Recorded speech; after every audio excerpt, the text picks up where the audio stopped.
Magandang hapon po. Ako si Trixie Angeles and I run the page Luminous dito sa Facebook. Kasama ko ako, administrator ko po dito si Atty. Ahmed Paglinawan. Kaninang umaga po, nag-issue po ng statement, ng clarificatory statement si Presidential Spokesperson Harry Roque. At kinaklarify niya po ang isang news item sa DZMM sa crawler nila na nagsasabing si Roque, sabi ni Secretary Roque, napabol daw si Pangulong Duterte sa binuong kasunduan ni Lozano. Kung maaalala po natin, si Atty. Oliver Lozano daw ay nag-forward ng isang offer for settlement of the Marcos wealth sa palasyo. Wala pong sinasabi na during the time ni-report po ng media ang offer of settlement na ito at nagkaroon po ng maraming diskusyon ukol dito. Ang hindi po masyadong naririnig sa mga diskusyon na ito ay yung fact na hindi inauthorize ng Marcos family si Atty. Oliver Lozano magbigay ng kahit anumang offer of settlement. So bakit mahalaga po ito? Kasi po ang isang settlement ay nangangailangan una ng isang kasunduan at ang kasunduan na ito ay nangangailangan din ng isang enacting or enabling charter, enabling law. So kahit na magkasundo man or kahit pa man pumayag ang ating Pangulo, ang isang offer na ganito ay nangangailangan pa na maglabas ng isang Republic Act mula sa Kongreso. So, and like any other law, kailangan magkasundo ang Kongreso at saka ang Senado ukol dito. Ngayon, ang tanong natin, bakit nagkaroon ng ganito? Si Atty. Lozano is not authorized in any way or any manner to speak on behalf of the Marcoses. So, who was he speaking for? Hindi ba malaking misteryo po ito na biglang mag-a-appear na lang si Atty. Lozano at sinasabing kinatawan siya pero walang umaamin kung sino ang sinasabing kumakatawan sa kanya. Hindi niya sinasabi na kumakatawan siya sa kahit sino sa mga Marcoses. In particular, maliwanag yung na pinabubulaanan ni dating Senador Bongbong Marcos na hindi po siya ang nag-authorize dito kay Atty. Lozano. At lalong-lalo na po, tumataginting ang katahimikan naggaling kay dating congressman or congressman ba si Amy nga, ni Miss Amy Marcos. So wala pong nagsasabi na authorized si Atty. Lozano. Ang tanong ngayon, bakit po nagkakaroon ng napakalaking press coverage ang issue na ito? Unang-una, since wala namang kinakatawan si Atty. Lozano, whatever he proposes to Malacanang cannot be accepted. Kasi hindi naman siya speaking on behalf of the Marcoses. Second, malaki na nga yung nagiging diskusyon doon sa sa online, nakikita natin yung diskusyon. Kung tama ba po na magkaroon ng agreement, ng settlement agreement on the Marcos wealth? Well, ang sa tingin ko dito, there are several factors na kailangan natin i-consider. Unang-una, maraming kaso na po na na-file sa mga Marcos family. Pero dito sa Pilipinas, wala po pong nag-prosper against them. Marami po ay pertaining dun sa ill-gotten wealth na final ng PCGG. Pero karamihan po na nananalo ng mga kaso ay dun sa mga so-called Marcos cronies.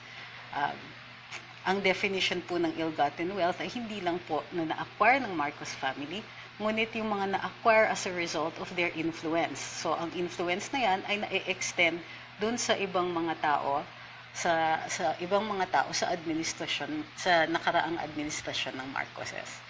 So, legal ba po kung mag-enter into an agreement? Wala po akong nakikita na hadlang para sa ganitong klaseng settlement. Unang-una, sinasabi nila, Marcos wealth, illegally obtained daw yung ganitong klaseng, yung pera ng mga Marcoses. Ito yung problema natin doon. Wala pong judicial declaration. Walang kaso na nagsasabi na kung anumang pera ang hawak ng mga Marcos children ay ill-gotten. Tandaan natin, may PCGG po. And the PCGG was put up in 1986. So, nung time na yun, they had plenty of time to file the appropriate cases, to win their cases, pero wala pa po tayong nakikitang na ipanalo na kaso maliban po doon sa class suit na final doon sa Hawaii ng mga human rights victims. Bakit mahalaga po ito? Kasi ano ang moral authority natin tumutol dun sa agreement na ganito kung wala pong judicial declaration to say that it is ill-gotten and that there is no moral impetus to enter into the agreement. Tinitignan ko po kasi yung mga diskusyon online. Ang daming nagsasabi na immoral daw kung tatanggapin na lang yung pera from the Marcoses kasi parang ine-exonerate sila. Unang-una, whatever the offer is that Oliver Lozano had presented is not binding and does not represent anything that the Marcos children are saying. Kasi sinasabi nga ng mga Marcos children, hindi naman nila kinatawan si Oliver Lozano. So, assuming po na meron nga talagang offer at si Atty. Lozano po ay kumakatawan dun sa mga Marcos children, bahagi ba po ng kasunduan na ito ang i-absolve sila from any wrongdoing? Hindi po natin nakikita yan. And I do not think that there is any authority who can do that right now without the filing of an actual case. So, para magkaroon ng settlement agreement, pwedeng i-waive ang future cases. But right now, ang nakikita ko po kasi is wala pong cases na nakasalang dun sa mga Marcos children unless they pertain to some of the property. Like, contested halimbawa ang ibang property na hawak di umano ni Lucio Tan na supposedly iniwan sa kanya ng yumaong diktador, alleged dictator si Ferdinand Marcos. At tumestigo daw po dito si dating Senador Bongbong Marcos dito sa kaso na to na sinasabing oo, yung bahagi na yon ay binigay ng kanyang ama for safekeeping kay Mr. Lucio Tan. Pero, wala naman sinistake na claim ang Marcos children dun sa property na yon.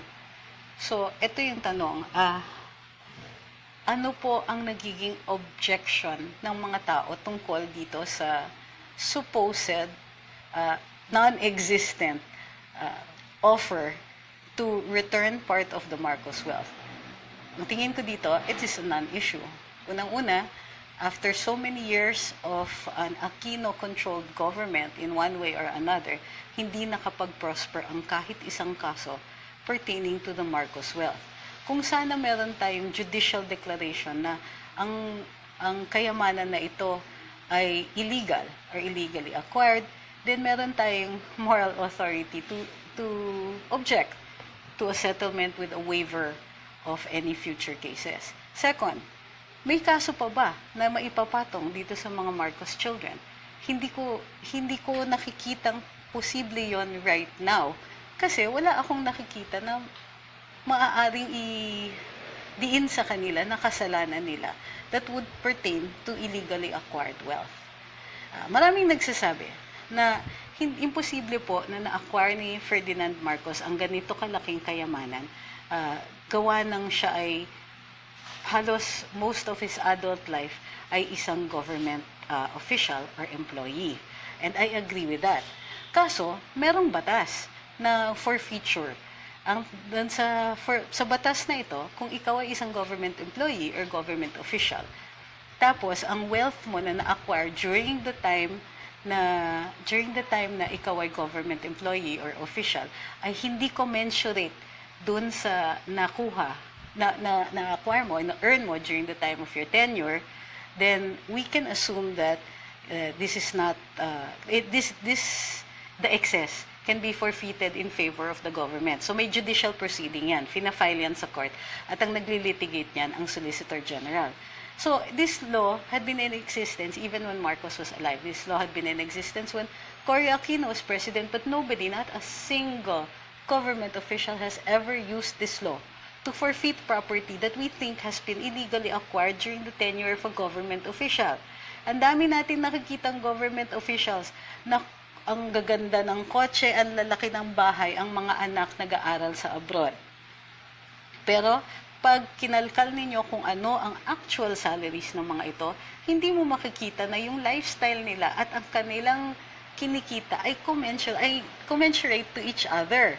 So, sa mga ganitong instances, maaari pong kasuhan yung government official or employee for the excess of the assets that na hindi tumutugma dun sa capability nila to earn during their tenure.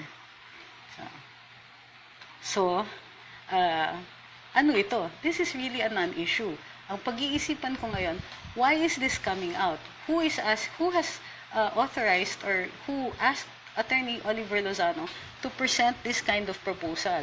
And kung titignan ninyo maraming nag-report dito. My guess is that this is a publicity stunt. Or my guess is that merong gumugulo ng issue na ito because maraming mga pending issues between, let's say, Vice President Leni Robredo and her pending the election protest filed by ex-Senator Bongbong Marcos, or there's the 2019 elections, and there is of course the danger na yung narrative na sinundan natin for the longest time, na yung narrative na ang mga Aquino ay yung mga savior ng ating demokrasya, ay nangangamba na sila, namimiligro na ang ganitong klaseng narrative. So, the whole issue of this offer for a settlement doesn't look good to me. It doesn't look like it has any basis whatsoever because it begins with the fact that Attorney Lozano does not appear to have a principal. Ahente siya. Pero, sino yung kliyente? So, sabi ni Andrea Lee, dapat ang alamin ng dilawan kung sino pumatay kay Ninoy. That is true. Sabi ni D'Angelo, Zoe, cover up naman daw ng dilaw. So, magandang araw dun sa iba na titignan ko kung meron pa kayong ibang mga katanungan. In the meantime, I'd like to take this opportunity to ask everybody to join the essay contest. Kung naaalala ninyo, dun sa ibang mga tumatambay dun sa wall ni Attorney Ahmed, in-offer namin po, during the Christmas party, binigyan po kami ni Pangulong Duterte ng tig-isa na relo na parehong may presidential seal at tig-isang cellphones na meron ding presidential seal. So, since we have cellphones and we do have watches, yung isa dun sa mga relo na yon ay ipamimigay namin bilang gantimpala sa aming essay contest at yung isang cellphone gayon din po. So, pinost po namin yung mga rules dito sa essay contest na ito at yung unang topic. So, yung unang topic natin ay tungkol dun sa ang nakalagay, nakapost po ay write the best moment you remember of the Duterte presidency and why you like it so much. The deadline is January 7. The word count should be around 700 but no more than 800. So maikli lang talaga dapat ito. You can send this by PM to Luminous para lalagyan niyo ng heading that this is a contest entry. So and essay contest entry. So, so deadline is January 7. Sana po ay makilahok po kayong lahat. Yung second topic po, ipopost namin siguro at the latest by this Saturday para doon naman sa cellphone. In the meantime, meron din kami mga pinopost na questions para doon sa mugs na pinamimigay namin. If you will notice, pwede pong Tagalog, pwedeng Taglish. Tatanggapin po namin ang Taglish. Pwede din pong English, pwedeng Visglish, yung partly Bisaya, partly English. Mahirapan ako doon kasi Attorney Ahmed naman marunong, so we will be able to do that. Ang ating mga judges ay si RJ Nieto, si Thinking Pinoy, at saka si Mr. Jojo Robles, pareho na taga-Karambola. Pero please take note na hindi po ito official na Karambola activity. Kinuha lang po namin sila as objective judges kasi, well, of course, alam naman natin na si Jojo ay isang kolumnista, but since this is in the nature of a blog type of entry, then meron din expertise si RJ Nieto na mag-judge dito. At nag-offer din po si Thinking Pinoy na ang winning entries ay mapopost doon sa kanyang website. So, in the meantime, other questions. Sabi ni Dee Pelayas, attorney, bakit ang tagal mapalitan ni Lenny? Ano ba ang problema? May kaso po, naka-file po ito dun sa Korte Suprema. May election protest po si dating Senador Bongbong Marcos at sa Pebrero daw ay magbubukas na ng mga ballot boxes na kino-contest niya. In the meantime, marami po kasing na-file na motion si Vice President Lenny in the course of this case at kadalasan po ay napapagbigyan po siya, which means na medyo tumatagal talaga yung kaso. Ano pa yung mga katanungan ninyo? The first time na nag-attempt po ako na mag-live tungkol dito, meron din tayong diniscuss na isa tungkol dun sa mga vloggers kasi ang ingay-ingay na naman daw ng World War. At marami na naman po sa inyo na nagsusumbong sa akin. So, kung maaari po, unang-una, I will not take sides. Pangalawa po, naging issue po dun sa ating mga vloggers ang mga nakaraan nila. Halimbawa, ang isa daw sumuporta sa ibang kandidato, ang iba daw sumusuporta sa ibang kandidato, etc. etc. Merong mga pinagbibintangan na hindi naman daw Duterte dati, pero nag-Duterte after nanalo. Meron naman iba dyan na pinaghihinalaan na hindi, closet dilaw yan. And so on and so forth. Number one, we should be happy kung meron mga tao dyan na dating hindi Duterte pero lumipat na po sa parlor natin. So, I think that this means also that they are convinced of the Duterte administration's good intentions. So, huwag na po natin gatungan yung mga so-called vlogger wars. Lahat po ng ating mga vloggers ay merong matalinong kontribusyon dito sa diskusyon sa Facebook. So we shouldn't encourage people to disappear from Facebook. We want more pro-Duterte people, even if we don't agree with them. So, tama na po yung sumbungan sa akin kasi kahit naman po kayo magsumbong sa akin, anong gagawin ko, pagalitan ko sila? I'm sure kaya na nila yon. And I'm sure they're also very well aware of what is going on. So, no, wag nila po yun. Natatawa na lang po ako dun sa mga sumbong, bakit daw si ganito, ganyan po, bakit ganyan. It's okay. It is all okay. Meron nagbanggit tungkol dun sa tanong ni Ms. Pia Ranyada dun sa ating presidential spokesperson dun sa kanyang press briefing na tinatanong ni Ms. Ranyada kung meron nga daw budget para dun sa mga pro-Duterte trolls. I'm not sure if you use the word trolls, pero I really, And of course, ang sagot dito ni presidential spokesperson ay, well, kung pinupondohan ng mga trolls, bakit nila ina-attack ko? Which I think it makes sense, no? A lot of us don't always agree with the spokesperson, Harry Roque. Nevertheless, siya nga yung presidential spokesperson.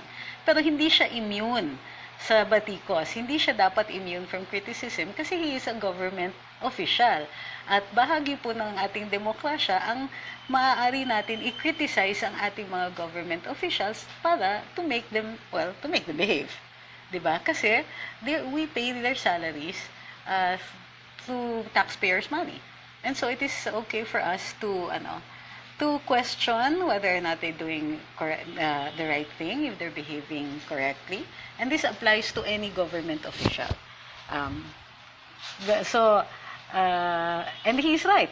Kung meron talagang policy to fund pro-Duterte social media influencers or bloggers, then siguro, di ba, hindi sulit yung binabayad sa kanila kasi binabatikos pa si Harry Roque. So, sabi ni JM De Los Santos, Mami, gamot ba kay Pia? Uy, kayo naman. Ganito lang po yun. If Ms. Ranyada can ask questions, di ba? Hindi naman natin siya pinipigilan at hindi natin siya pinipigilan magsulat. At kahit nga yung hindi natin gusto yung mga sinasabi niya at natatawa-tawa na rin lang tayo dun sa mga tanong niya, libre po siyang gawin po yan. Demokrasya tayo eh. Pero, at the same time, she should be prepared na nababatikos siya ng social media, nababatikos siya ng mga tao who don't like what she writes or don't like what she says. At i-criticize din yung sinasabi niya at i-criticize din ang kanyang sinusulat. So, if you can dish it out, you should be able to take it. Ganyan po rin dapat tayo sa social media. Lakas natin humirit. Kung hindi tayo malakas tumanggap, huwag ka naman, get out of social media. Diba? Get out of the kitchen. Sabi ni Romel Maglunsod, magandang hapon po, attorney, bakit po laging sinasabi ni na si President Marcos ay magnanakaw gayong wala naman napatunayan sa ating hukuman? Lalo na itong Marcos settlement na nakaw daw ng mga Marcoses, hindi nga nila mapatunayan to. Yun na nga ang tanong. That's the million-dollar question. How is this possible na hanggang ngayon inuulit-ulit yung narrative gayong when they were in power, they could very well have proven this, hindi naman po nila ginawa or nagawa. Kung tatandaan po natin ang corona impeachment, 'Di ba? Kung may paraan, kung gusto talaga nilang ma-impeach si Corona, ginawa nila lahat ng paraan para matanggal siya sa hudikatura, matanggal siya bilang Chief Justice. Ano ba naman yung mag-exert ng ganung klaseng impluensya or ganung klaseng pagtututok sa mga kaso against the Marcoses kung tunay na naniniwala sila dun sa mga kasalanan ng mga ito. Maaari kasi pong gawing polisiya ng isang pamahalaan ang prosecution ng certain people na alam nila na nag-commit ng isang krimen. Ang hindi nila maaaring ipilit ay isang desisyon ng hukuman. Dahil normally, yung hukuman is, ang hukuman kasi, hindi normally, ang hukuman kasi is independent. So, gagawa sila ng desisyon base sa ebidensya. Pero hindi rin natin nakita either way. Hindi natin nakita yung pagtututok at saka ang matinding pagpo-prosecute, katulad ng paggawa nila dun sa pag-prosecute kay dating Chief Justice Corona. Hindi natin nakita yung mga ganyan. Noong nililitis ang mga kaso, particularly, si Mrs. Marcos, meron siyang ilan, if I'm not mistaken, na criminal cases na naisa lang sa Sandigan Bayan. Pero in all those cases that were filed against her, ito po ay na-dismiss or may finding of not guilty. So, gayon din, nilitis siya sa isang hukuman sa New York under a racketeering charge at ito po rin ay na-dismiss. So, hanggang ngayon, ang naipanalo lang na kaso ay yung kaso na final ng mga Marcos victims at nakapanalo po sila ng isang civil case. Itong kaso po na final dun sa Hawaii ay hindi nagdedetermine kung ang hawak ng mga pera ng mga Marcoses ay legal or illegally acquired.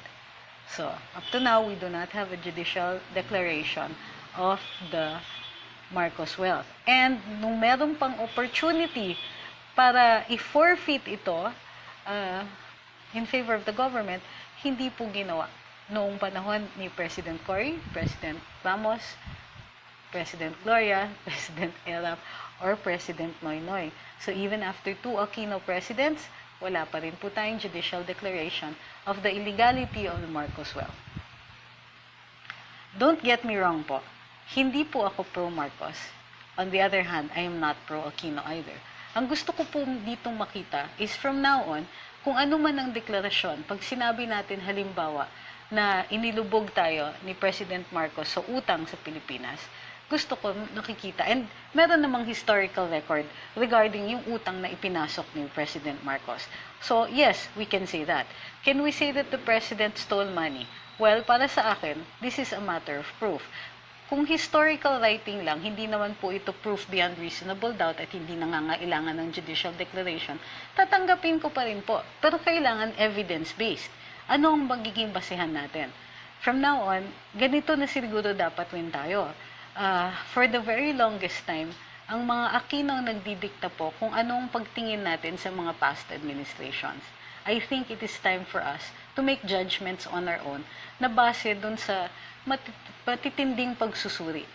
I'm not saying that President Marcos was a saint. On the contrary, I lived through those years.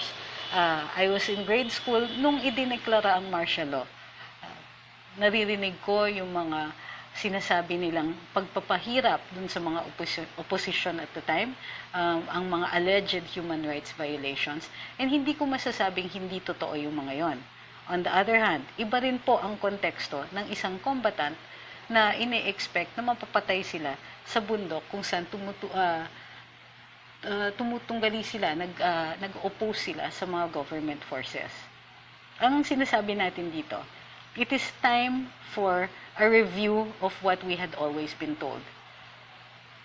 Dati, pag sinabi natin na martial law, ay, nagwawala na yung mga tao. Martial law dati equals human rights abuses. Ano ang nangyari sa Marawi, sa Mindanao these times? Na-prove natin na martial law is not necessarily a bad thing. Diba? Wala na yung ikakabit ninyo dun sa martial law, yung human rights abuses. It isn't necessarily one becomes the other. Okay. Ano pa? Itong Marcos myths. It is time for us to take a closer look at the Marcos years. Kung tama ba po ang naituro nila sa atin? Kung tama ba po ang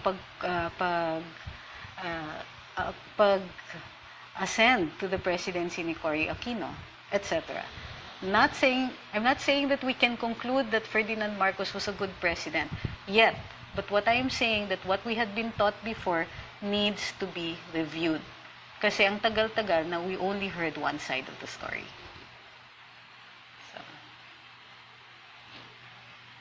sabi ni Flavi Serafico, ba kung may bayad, I suppose yung mga trolls, ano? For Duterte trolls, bakit wala akong natatanggap? Eh, dalawa na tayo.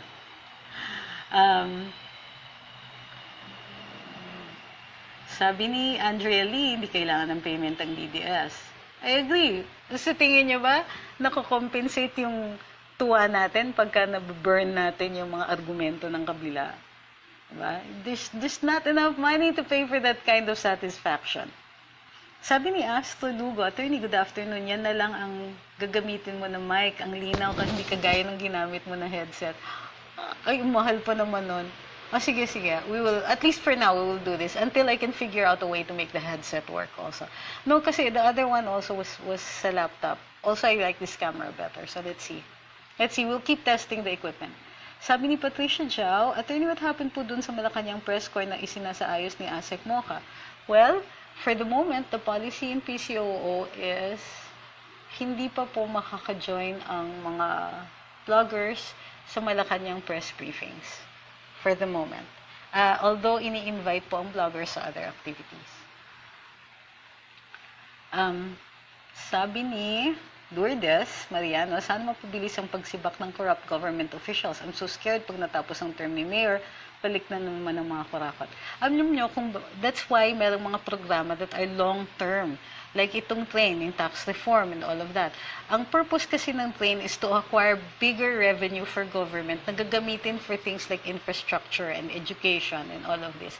Ang ginagawa ng ating Pangulo, and this was discussed in Carambola this morning, is to dismantle the infrastructure that creates an economic and intellectual elite. Bigat na. Anong sinasabi natin dito?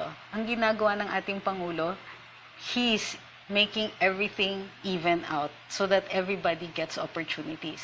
Yung pagtututok sa edukasyon, tuwang-tuwa ako na ang GAA po, ang largest allocation ngayon, hindi na po debt servicing, it is now education. So, bakit importante ito? Pupunta na ang pera dun sa pinaka-nangangailangan. Dati kasi ang feeling ko ay lip service lang yung binibigay. Oo nga, malaki ang budget sa education, pero hindi po tinututukan talaga.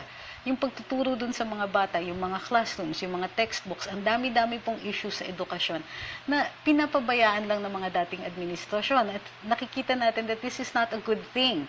Bakit? Kasi okay lang sa kanila na hanggang ganyan lang yung mga public schools natin. Na hindi na substandard yung education na ibibigay sa mga bata. Bakit? Hindi naman pumupunta sa public school yung mga anak nila eh. Yung mga dati bang congressmen, yung mga dati bang mga officials, nagpo-public school yung mga anak nila? Hindi. So they can afford to make our public school substandard. Kasi they can afford to send their kids to better schools. And what does this do? Nagka-create tayo ng citizenry na hindi equal ang opportunities kasi hindi equal yung opportunities to get good education. So ngayon, ini-improve na ang public school system, ini-improve na po natin ang facilities, ini-improve din natin yung roads for the kids to get to school. Pati yung mga ganyan, iniisip na ng ating administrasyon. Bakit? Education is going to equalize opportunity. So dito natin nakikita na if anything, this is what train is going to do for us. So, thank you to this president. Sabi po ni, we're not here to discuss train ha, just the implications. Nadaanan lang po natin ang implications na yan. Kasi nga po, na-discuss po this morning doon sa Carambola. Sabi ni Dennis Maaghop, wala po sapat na pondo ang bansa natin, sana po sa mga ka-DDS na hindi pabor sa tax reform, isipin nyo mabuti kung ano yung maitutulong para sa ating mga Pilipino ng train. Opo, hindi natin sinasabi na perfect itong batas na ito. In fact, marami pa akong nakikita like mga exemptions sa VAT law, yung bakit binabaan yung tax dun sa high-end luxury vehicles, may tax sa coal, etc. Nakikita ko na meron pang mga things that yung mga tax exempting ibang mga malls because they're located supposedly in PEZA areas. So, nakikita natin that there are weaknesses in this law. Pero, nakikita din po natin ang far-reaching implications kung bakit necessary po ang tax reform. Unang-una dito, tinaasan po ang tax exemptions. Tinaasan po ang income that is exempt from taxation. Meaning, people with income that yearly of up to 250,000 pesos now have more money take home. Okay? Mahalaga po yun because that money is going to be spent and being put back into the Philippine economy, umiikot ang pera. Second, tumaas po ang taxable rates para dun sa mas mataas yung income. So, medyo ini-equalize natin. Nililipat natin yung burden dun sa mga may kakayahan magbayad ng buwis kasi kailangan talaga natin taasan yung koleksyon. Kailangan natin taasan yung koleksyon because we need to provide for more education. At lalong-lalo na ngayon, may programa pa para sa libreng tertiary education. Ano pa? PhilHealth. One of the things that we need to provide, that it is a right for our citizens, is to have access to health care. So, yung access to healthcare na yan, PhilHealth talaga yung kasagutan dyan. So, kailangan pondohan natin itong mga programa na ito.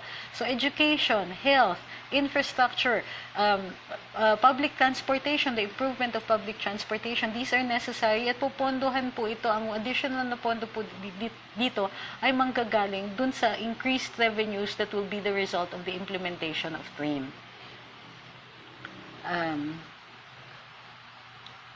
Sabi ni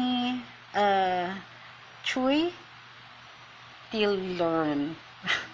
Uy, mga pangalan ninyo ha. Attorney, ano po ang opinion na legal implication itong settlement with the Marcoses ay mag-progress or mag-prosper? Ano po mangyayari sa mga confiscated na alahas ni Imelda? Matutuloy bang pag-auction? What do you think? First, kaya nga kailangan ng legislation kung sakasakaling magkaroon ng settlement dito on the Marcos wealth. Right now, there's not even a proposal. Kasi hindi natin pwede pansinin yung proposal ni Atty. Lozano because it's coming from nowhere. So, ako, if ever, I would agree to a settlement because this property, this wealth has been tied up for more than 30 years. I think that we would like to see some of it in government hands. Diba? And end the litigation, end all of this. Put an end to this saga so that you know the reason why it is okay for the Aquinos or the liberals or the elites to have let this drag on for so long is because they kept bringing out the narrative. The story works for them eh. As long as hindi nagsasettle yung Marcos wealth, as long as hindi nagsasettle yung issue, kahit talo-talo sila dun sa mga kaso, they keep going back to the narrative, the Marcoses are bad, the Aquinos are good, we are saving you, and as long as we are in power, you are saved. It's a propaganda thing. As long as the issue of the Marcos wealth has not been settled, it becomes a prop for propaganda for a particular, very specific set of people. So I think it's time to put an end to this so that the opportunity to turn this into propaganda can also be eliminated. Sabi ni Josephine Velasco, the history book seemed indoctrination by LP to make the Aquinos look good and the Marcoses evil. Well, sabi nga nila is that the winner controls the narrative. Sabi nila, the victors write history. Yung kasabihan po na yun ay nanggaling po dun sa Middle Ages. At talaga naman po, the victors write history. Well, the ruling class writes history. Kasi there was a time when they were the only ones who could write. Yun, at saka yung mga religious orders. So, talaga pong totoo yun, in a practical sense. Pero now, whoever controls the determination of what constitutes history is usually the victor. Diba? For example, meron tayong National Historical Commission of the Philippines at ina-appoint po ng Pangulo ang head niyan. Kung tatandaan po natin, dun sa last administration, ang head po ng NHCP ay siyang nagbigay ng testigo laban sa martial law na dineklara ni President Duterte. Of course, nag-resign po yung head na yon shortly after that. So, bakit mahalaga yon?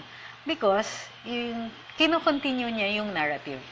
Nutuloy niya yung narrative na ito. So, sabi ni Lark Serrano, questionable yan, Attorney yung Attorney Lozano na ipalalabas uli ang Marcos wealth. Eh, hindi naman siya lawyer ng mga Marcoses. Ano kayang gustong pagtakpan ng taong to? Well, I'm not sure if we can put intent on Attorney Lozano, but certainly I can question the stories that sprang up around him, di ba? Ano yan? Bakit? How would he even have the temerity to make an offer when you're not in a position to make such an offer? At bakit pinapatulan ng media to in such a way as to make it such a serious offer? To make it out to be such a serious offer, it can't be a serious offer. He has no principle. He has nothing to do with the Marcoses. At least that's what I am seeing from the statements that are now coming out. Sabi ni Rain Kelsey, yes to education. Money can only fund as much propaganda for the personal agenda of mainstream media. But illiteracy enslaves more men under mainstream media's influence. That is correct. It's so nice to hear that now even taxi drivers can discuss government issues with ease. Yes, it is also nice that once we give also more opportunities for people to have access to the internet, to break down these monopolies, and we see that there's a sincerity on the part of the government here, to break down these monopolies, to introduce more parties to the internet, the access to information now becomes also more democratic. Diba? So ano pa? Nitingnan ko, ang gaganda ng magaganda yung mga comments nyo, in fairness, this time. I'm kidding. Not just this time, actually, but it's also nice to know, kasi tagal ko nang di nag-live, nakikita ko ngayon na ang daming magagandang, parang iniipon nyo ba to over the holidays? Sabi ni Leonor, dahil makabugto, tama, ginagamit ng tools to twist the story about tagong yaman ni Marcos. Hopefully, it will be settled by today's admin so that we Filipinos can also be can also enjoy it. I agree.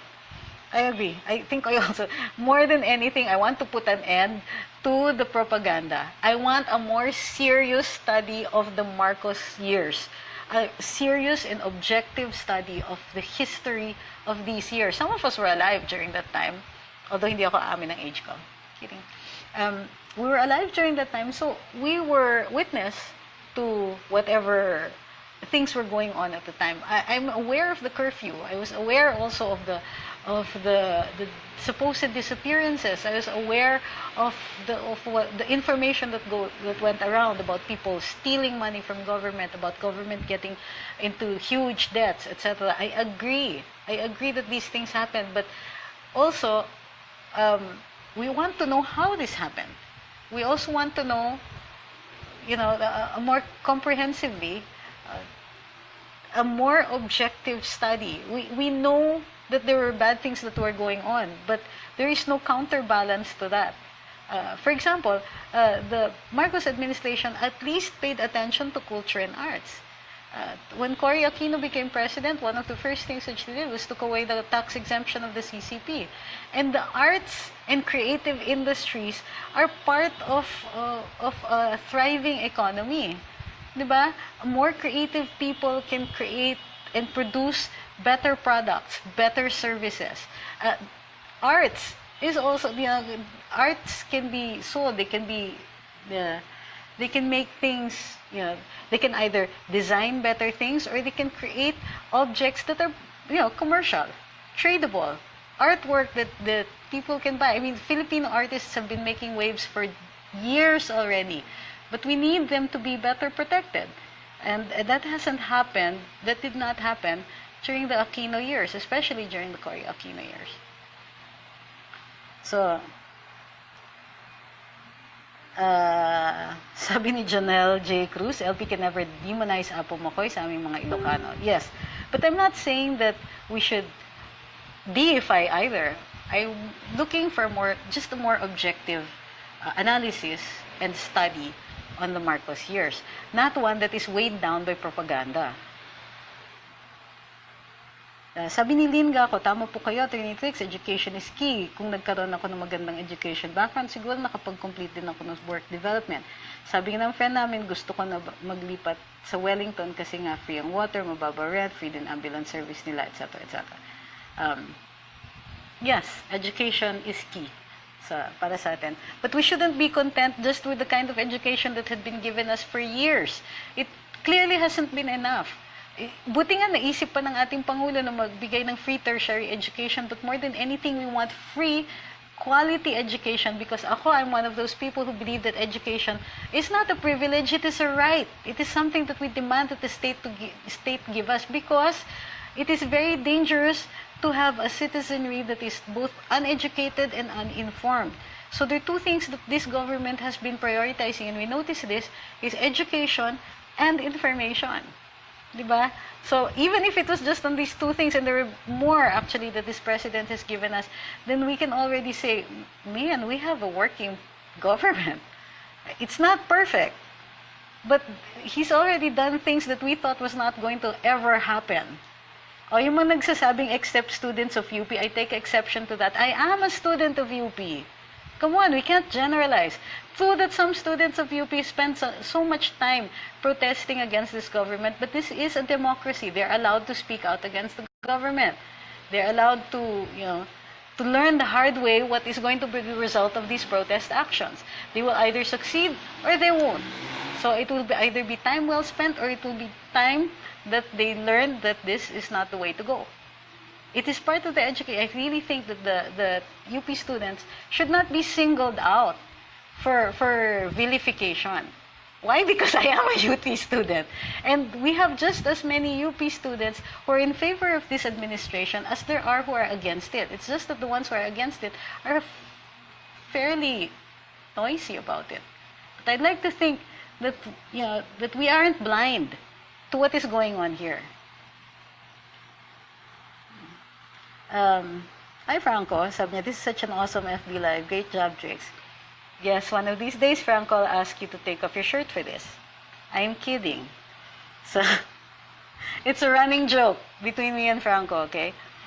Don't read too much into it. Sabi ni Manny Pantoja, para sa aming mayayaman, ang train ay hindi equal. Ang tunay na equal ay ang flat tax rate system. We actually have something like a flat tax rate system, and this is VAT. Remember that VAT is paid by rich or poor, and it is standard for nearly all of them, except for the fact that there are exemptions that are written into the law. And yun yung problema natin, yung exemptions to the VAT law. Income tax is necessarily, almost all is necessarily graduated, meaning that there really should be a certain amount that should be exempt from income tax. Why? Because it will be oppressive at some point. So, para dun sa mga mayayaman, I apologize that you must have to bear the burden of a society that really needs a lot of work. But at least this time around, you see where your money is going. Here, Michael Sacramento, thank you very much, fellow UP person. He says, I'm in favor of this admin. I love the Marcoses, and I'm a UP graduate. Okay, I'm not sure about the love the Marcoses part, but I am at that part where, man, it is time for us to hear their story, because we've been hearing the other side for far too long. So, at the very least, diba, let's be fair. Okay. Sabi ni R. Brian Everett Duban, at 86, why is it that our history books are more focused on the Marcos Aquino era? I agree with that one, and how about detailing more what happened to our country pre-Marcos, etc.? You know what, because I'm an archaeology student, then I agree, because we have very, very little time devoted to the study of Philippine prehistory. A lot of us think that, our ancestors came over on land bridges. Halar, that's not true. Okay?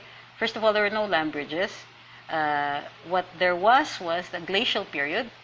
So yung when the ice, how do you call them? The glaciers became bigger. The water was freezing, and the water that was coming from the oceans. So the more water that was freezing, the lower the sea levels went down.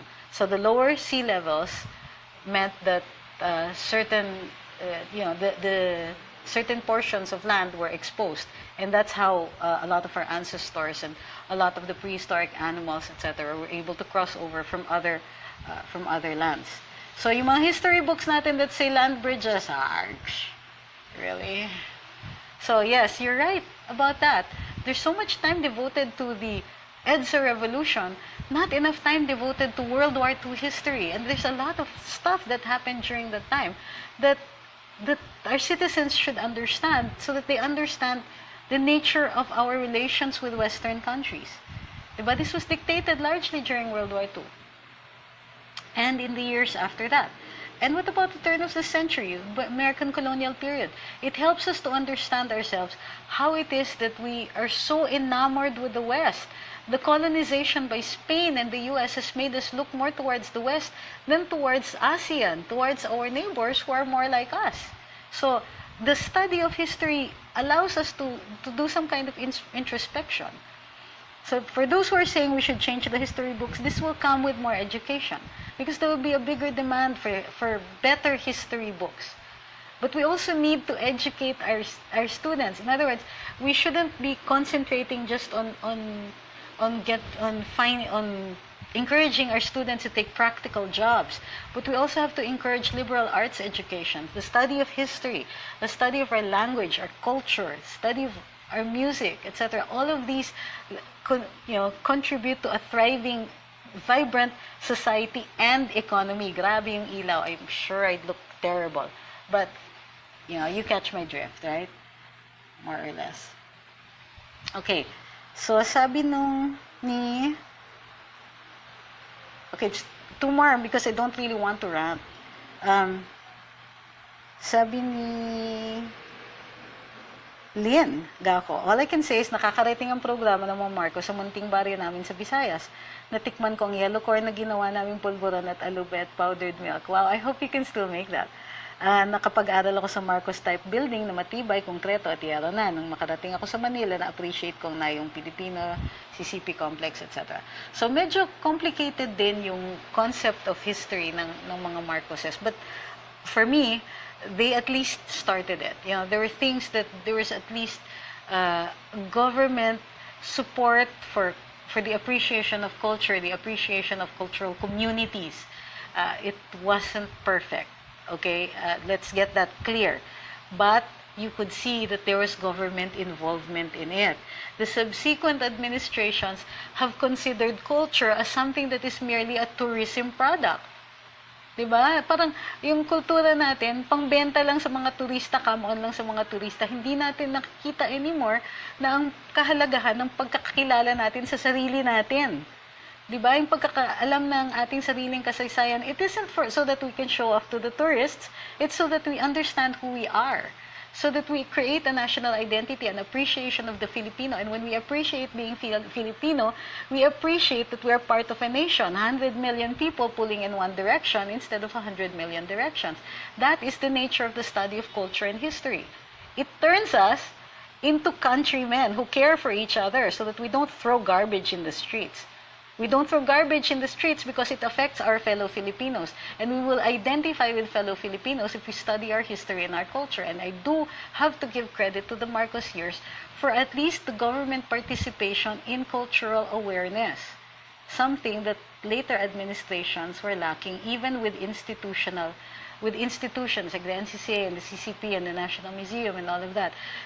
You needed the main part of the administration, you needed our top leaders to take an interest in understanding who we are as Filipinos. So, and I didn't see very much of that in the subsequent years. So, yeah. Sabi ni Jonathan at Alicia, we're not dissing Cory in favor of Marcos. We are asking for a more objective view of what has been happening to us. That is, shorn of as much propaganda as possible. Now, Jonathan Natalisha says, all I can remember during the Cory years were 8 to 12 hours of brownouts, which also, sadly, was true. And most especially, Pido Dida, the movie, oh, come on. Okay, fine. That is also true. Sabi ni Joey Katakutan, there's an alleged IMF whistleblower in the person of Karen Hudes who's been talking to international media about the 1 trillion metric ton deposited by President Marcos. Did you hear about it? Actually, no, I haven't. Let me look that up and maybe we can discuss it at a future time. I don't really want to discuss one's claims that are insubstantiated or unsubstantiable because it doesn't contribute to us. It just creates more rumors. That's why we are asking for a better study, wider study of our history and a better appreciation of our culture, and to do so on a national scale so that even government officials are aware of this.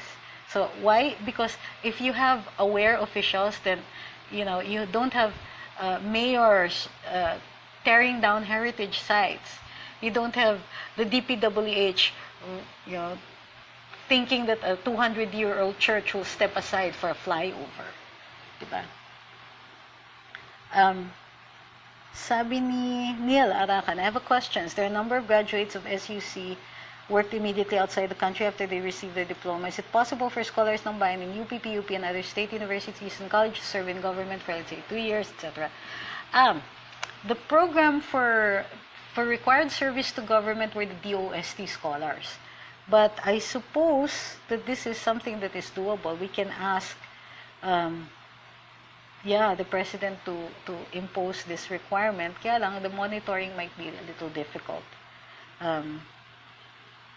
But yeah, I like the idea that we have to serve. In UP, we're told constantly that because our education is paid for by taxpayers, then we have to give back to the country. So sabi ni Chuy, please, you guys, if you're going to post on my page, could you give me a name that's easy to pronounce? Kung ikaw ang magiging abogado ng mga Marcoses with regard to settlement, kung sakali lang naman, anong mas emphasize mo kung saan dapat mapunta ang settled money, etc.? Well, dun sa PCGG, mga recovered ill-gotten wealth is supposed to go to land reform.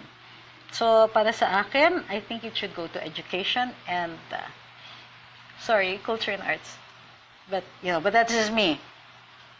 And it's not anything official or anything like that. Michael Cleto Sacramento says, I used to join rallies against Marcoses when I was in second year high school. Martial law was declared, but looking back, I preferred Pilipinas dahil kaunlad ng bayan, disiplina kailangan, etc. Yes, it had its good points. I agree. But I also, my mom and my parents had friends who got thrown into jail for opposing the administration, and not even opposing in violent terms. So we also have to look at that. Not saying that that's a good or a bad thing either. So Marian Hotea says, what would be a good Philippine history book that I could get from my library? We always go back to Agoncillo, but it of course is very basic. I put in a list before here. I'll put in another one again. I'll try to recover the list that I posted here on that would be good for reading for Philippine history. Josephine Velasco says, who would you suggest to do the study on the Marcos years? Does it need legislation to form an institution or group to do this? No. We have a National Historical Commission, and they can do the studies themselves. But the thing with any kind of study, especially historical or archaeological studies or things like that, it should be vetted by academe. I know it's a bad word for TP, but it should be for studies like this, especially studies that will end up in our history books. It is necessary for it to go through some kind of academic review, so a peer review, diba? So if government commissions a study and it doesn't go through some kind of peer review, hindi siya nasasala eh. So, importante po sa atin na may sinasala yung impormasyon. Hindi po enough na nag-commission ka ng study. You need to be able to test that study, to subject it to questioning, like a thesis. Diba? Rain Kelsey says, attaining one documentary, Imelda Marcos admitted it herself that they are holding so much treasure in their hand that they can lift the debt of the Philippines from the World Bank and lift the status of the Philippines in the world. They're holding trillions. I think somebody has to be making studies about that and its implications. I agree, and it is supposed to be the job of the PCGG. Thank you, Andy Bautista. But let's see. The President has called for a review of the PCGG to see if it is still a necessary agency. And if it isn't, then it is time to take it down and transfer the investigative powers to another government agency that is better equipped to do it. Sabi ni Maria Victoria, andyan pa si Ramos, buhay pa, bakit hindi siya gawing accountable sa mga binimbindang kay Makoy? Well, we can only make him accountable for the things that he did.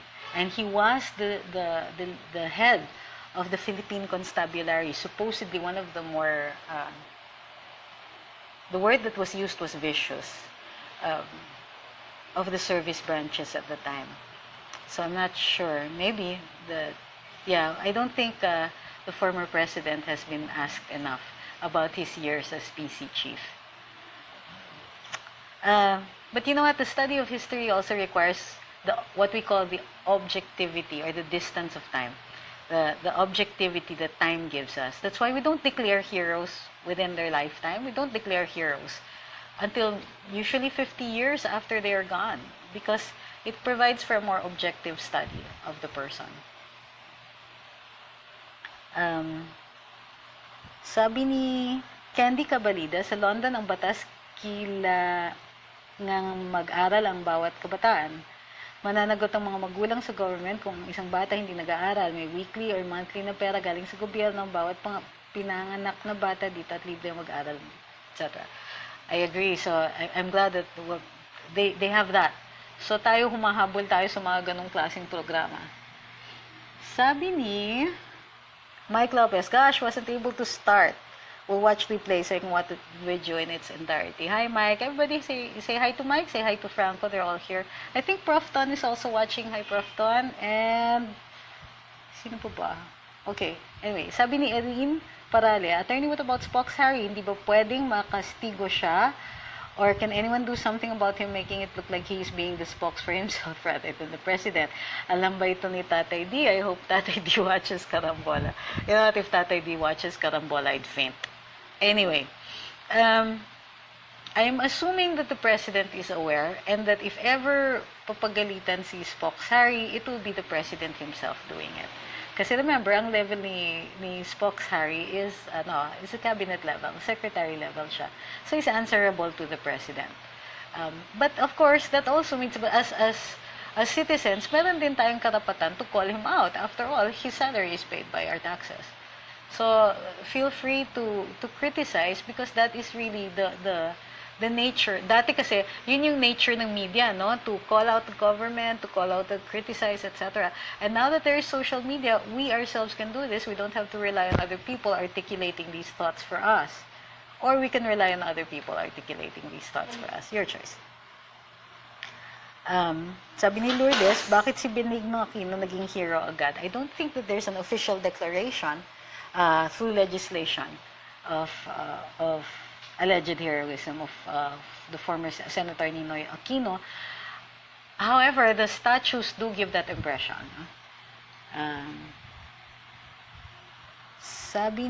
Okay, so let's get, sorry, I know I said this before. 2 more questions.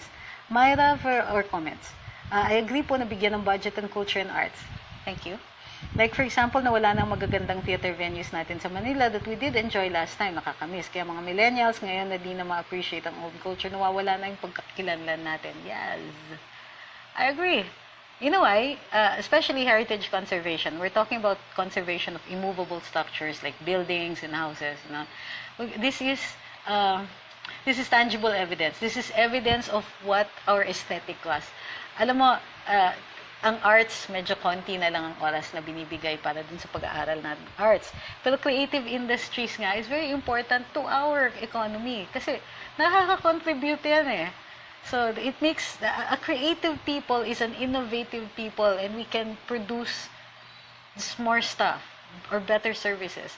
If we study our aesthetic, if we have a Philippine, together with our Philippine identity, there must be the development of a Philippine aesthetic or sense of beauty. Ang daming nawawala sa ganyan kasi nga we keep scaling down our education to the point na basics na lang ang inaaral natin, or we are producing skilled workers but not people who study the arts or liberal arts, or who help expand our minds, who help develop philosophy and other forms of thought. Kumbaga, all of these are necessary. Sabi ni Josephine Velasco, UP students should be singled out. Sense ko. Sorry, I disagree with singling out any particular school. I would prefer to single out, particular acts. Okay. One more.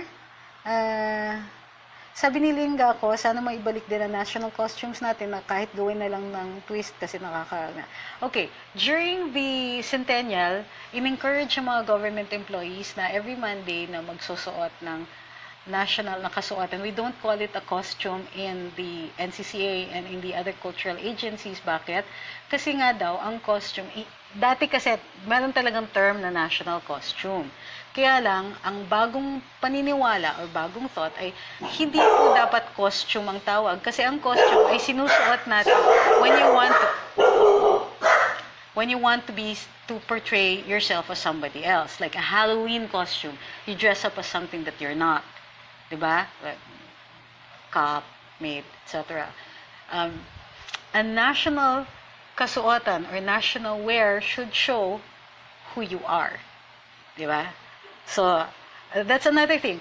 I'm not saying that you can't use the term national costume kasi ginagamit pa nga sa mga pageant like Miss Universe, etc., which I think it's time for us to start upgrading our thought. And that we should consider it as something as a national wear so that it reflects who we are. It reflects our history and our aesthetic and, you know, the kind of creativity that we have in this country. So I think that some of the agencies still require Filipiniana, yun yung term, during particular functions. So, that, I think, is something that we should encourage. Okay, sabi ng isa dito, tumahol na si Harry, therefore matatapos na to. Sorry. Sabi ni Joey Katakutan, Attorney, I'm looking at a very effective educational system with you on Facebook. I guess there are plenty of calibered Filipinos who can share their talent to Filipinos using their methods. Yes, I like the idea of Facebook Live. But as with anything else, you still have to be critical about what you're hearing. You also have to question the things that I tell you. Not necessarily question here on Facebook Live, but to read up more. And if I'm wrong, I'd be very happy for you to call me out, provided you give me your source. Diba? Attorney, sabi ni Agoncillo, ganito ang nangyari. And then I can tell you that, well, sabi ni Beto Campo, ganito. So we can discuss. So yun, ganyan. So again, even if you watch people on Facebook Live, it is also your duty or your obligation to check out the information. And if you really like it, you can check it out even further. So there are a lot of good books out there. Like I read William Henry Scott for Philippine Prehistory. He has about a couple of books out there, and if you can't find them in National Bookstore, they can be ordered in Fully Booked or in Popular Bookstore. So yeah, let's create a market for history books so that there will be more history books that will be written. You know, if history books are being sold, you know, had commercial viability, we'll have more historians writing books. And we have a lot of really, really good historians that should be writing more books. Diba? And the books that are actually being read. So,